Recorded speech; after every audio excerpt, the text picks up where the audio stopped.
Bonjour, moi c'est Bastien et je suis pêcheur semi-pro, bientôt pro. Donc moi j'ai commencé la pêche quand j'étais petit grâce à mon père. La première fois que j'avais une canne dans les mains, je savais pas marcher. En fait ça a été comme une évidence, j'y ai pas vraiment réfléchi. Enfin, moi sans canne à pêche c'est un peu un politique sans fraude fiscale, ça existe pas. Enfin, à l'âge de 13 ans j'ai fait ma première compétition et depuis j'ai raflé tous les titres quoi, sans jamais m'arrêter. Aujourd'hui mon plan il est simple, c'est de passer pro et de un peu transmettre ça dans la famille, de devenir une légende du sport on va dire. Ok, bah je vais vous présenter le matos. Donc on commence par la canne à pêche. Bon là je sens que j'ai déjà perdu 80% des spectateurs. Hein. Non. Donc juste après on a les porte-goules, donc ça permet de tenir la canne et ça bip quand le poisson mord en gros, juste comme ça. Moi maintenant j'ai le son ancré en moi en fait, maintenant je suis obligé de prendre la canne des voilà, bah, au moins ça montre que voilà, c'est ancré en moi. Mais après j'ai du mal à pas me... Là c'est chiant, là tu deviens chiante. Bon au moins ça montre que c'est vraiment dans mes gènes et que c'est pas... Ah bon là franchement tu me casses les couilles mais c'est pas grave, on continue. Donc ensuite on a ma boîte à pêche, donc c'est un peu le cœur du matériel, c'est un peu ma petite sœur quoi mais en pas morte. Au niveau des appâts c'est quelque chose qui est vraiment propre à soi-même. Moi j'en ai plein, j'en ai beaucoup mais c'est vraiment différent pour chaque pêcheur. C'est en fonction de ce qu'on veut, ça dépend de ce qu'on veut pêcher, ça dépend de l'humeur du poisson, du temps de la météo, de son humeur aussi. Après voilà ça dépend vraiment de chacun son propre truc. Je sais que Nathan lui il est plus sucré. Voilà ça peut être des bonbons, de la viennoiserie, ça peut être des têtes brûlées pour vraiment assécher le poisson. Ensuite on a Mathis, donc lui c'est plus industriel, il garde les emballages. Donc c'est vraiment pour les gros carnassiers. C'est vraiment opposé à Hugo qui lui est vraiment plus naturel. Je sais pas si... Ouais si on le voit au fond là-bas. Il aime pas être près de nous parce que ça le bloque un peu. Alors beaucoup de gens pensent que la pêche c'est juste attendre que le poisson morde mais c'est plus que ça, c'est vraiment créer des moments forts autour d'un bon repas, c'est des vrais moments d'amitié et c'est ce qui fait aussi la beauté de cette discipline. Et donc voilà, on partage vraiment des moments forts et c'est vraiment beau quoi. Ouais, santé les gars. Ouais, santé à la vôtre. À la vôtre. Et puis bon appétit Bastien. Aime-toi. Bah, en fait je mange que les poissons que je pêche donc je peux pas... J'espère que t'as pas trop faim hein. Non mais vous allez voir, vous allez voir. Chut, attends, on entend quelque chose là. Non franchement ça m'étonnerait, j'aurais entendu, enfin c'est bizarre.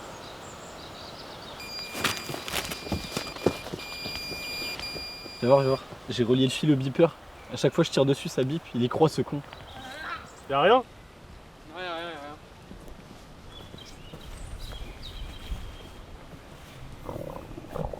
Alors du coup, ma meilleure prise, je pense que c'était à l'étang de... Ah putain, il est con, putain, c'est pas possible. Du coup, ma meilleure prise, je pense, c'est quand j'ai pêché un poisson-chat de 800 kg. Là, je me suis vraiment dit que j'étais fait pour ça. En fait, ça a un peu scellé le lien que j'avais avec la pêche. Attends, je me suis vraiment... 800 kilos. T'as dit que t'as pêché un poisson de 800 kilos. Je pense que tu mens là, ça me paraît énorme. Hein. 800. Moi, je suis habitué maintenant, mais peut-être que pour vous, ça paraît beaucoup. Je sais pas, on l'aurait vu aux infos, c'est vraiment le record du monde là donc. T'as pas vu? Je pense que t'as pas vu. T'as pas une preuve, une photo, un truc. Si, regarde. C'est clairement un montage, enfin. Bah, c'est un montage, ça se voit, enfin. Non. Mais même, enfin, t'es pas proportionnel, il y a ta tête qui est incrustée, c'est. Non. Enfin, un effort, s'il te plaît, ça se voit. Bon, ouais. Ouais, bon, ouais. Tu fais quoi là? Qu'est-ce qu'il fait là? Mais tu viens de changer devant nous là? Non. Mais enfin, ça se voit, c'est même pas la même image là.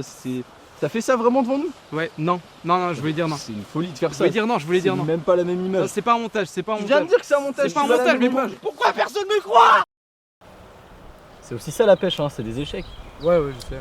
Après, ça se trouve, tu sais pas, hein, ça peut remordre dans 5 secondes là. N'importe quoi, ça marche pas comme ça. Bon, là, on est tranquille 5 minutes, le temps qu'ils remettent la canne à l'eau. Parce que bon, il est chiant. Hein. Ouais, il parle que de pêche tout le temps. Quel bouffon, vraiment. Qu'est-ce qu'il prend? Y'a rien. Rien. Voilà. Il faut bien ça, hein, juste pour être tranquille, le temps qu'ils remettent la canne là. Il arrête de me casser les couilles. On n'en peut plus. Quand est-ce qu'on lui dit? Il parle que de pêche, mais il est nul. De toute façon, tu me crois jamais, c'est énervant. Même, admettons, si t'as pêché le poisson, comment t'as su qu'il faisait 800 kilos? Tu l'as pesé avec quoi? Avec ça, genre c'est logique. Bah ouais, je suis con. Et ouais, t'es con, ouais. Oui, mais du coup, il n'y a pas marqué 800 kilos, comment t'as su que ça faisait 800? Bah en fait, l'aiguille elle a tourné plusieurs fois, il fallait juste compter le nombre de tours. Bah ouais, logique. Et encore, c'est même pas mon plus gros. Ah ouais, dis-nous combien c'est de kilos ta plus grosse prise?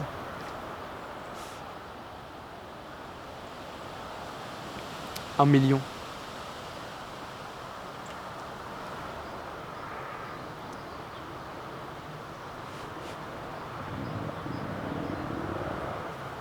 Le bien-être animal?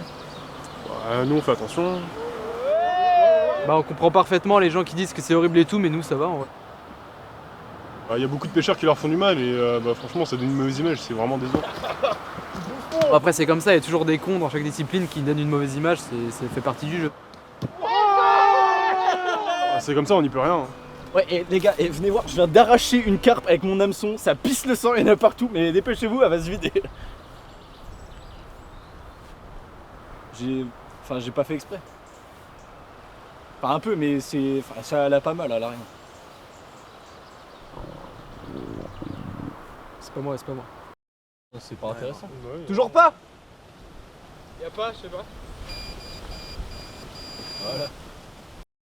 Donc autre chose de très important dans la pêche, c'est les nœuds. Donc moi j'ai une appli qui me permet d'en apprendre plein, donc j'ai vraiment une grande connaissance dans ce domaine. Je suis assez connu pour ça, on vient souvent me voir en compétition pour me demander c'est quoi mon secret, comment je fais, est-ce qu'il y a une technique, est-ce que c'est naturel. Mais bon ça c'est secret, c'est dans la famille et ça reste entre nous.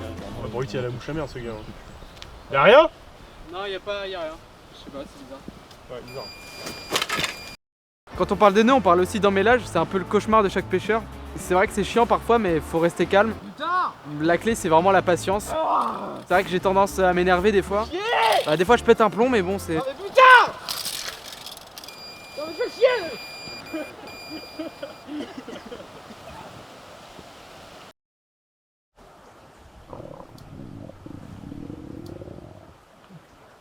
Bah, tu devrais peut-être manger là, ça devient long.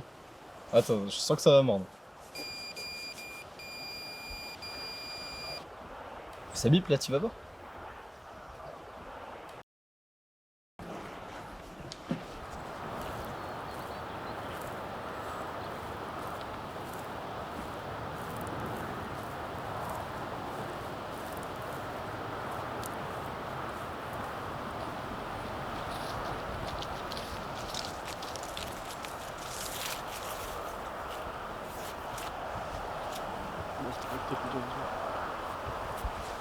Ouais bah désolé, c'est moi qui les ai bippés avec une ligne depuis tout à l'heure, le beeper là. Donc ouais bah, pardon quoi. Ouais. Bah on n'est pas de là nous. Salut.